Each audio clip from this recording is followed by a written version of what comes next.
Hi! ఉప్పు మిరగాయలు ఎలా చేయాలో చూద్దాము. ముందు మిరపకాయలని బాగా వాష్ చేసుకోవాలి. దుమ్ము అదంతా ఉంటుంది కదా, అందుకని వాష్ చేయాలి.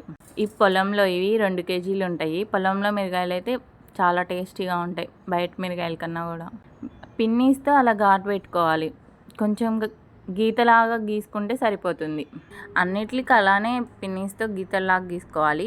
ఇప్పుడు పెరుగుని మజ్జిగ చేసుకొని మిరపకాయలు మునిగే వరకు మజ్జిగ పోసుకోవాలి. 2 కేజీల మిరగాయలకి టీ గ్లాస్ అంత ఉప్పు వేసుకోవాలి. అన్నీ లోపలికి పైకి కిందకి అంటున్నాం, అన్నీ మునిగేలాగా. 2 రోజులు ఆ మజ్జిగలోనే ఉండాలి. 3వ రోజు ఎండలో ఎండబెట్టుకోండి. మళ్ళీ ఈవినింగ్ అదే మజ్జిగలో వేసుకోవాలి. మజ్జిగలో నుంచి తీసి 3rd డే ఎండబెట్టాము. మళ్ళీ 3rd డే ఈవినింగ్ మజ్జిగలో వేస్తున్నాము.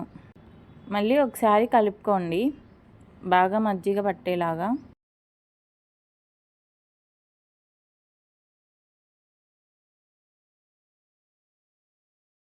ఒక 3 డేస్ ఎండలో పెట్టండి. ఉప్పు మిరగాయలు రెడీ అయిపోయాయి. Thank you.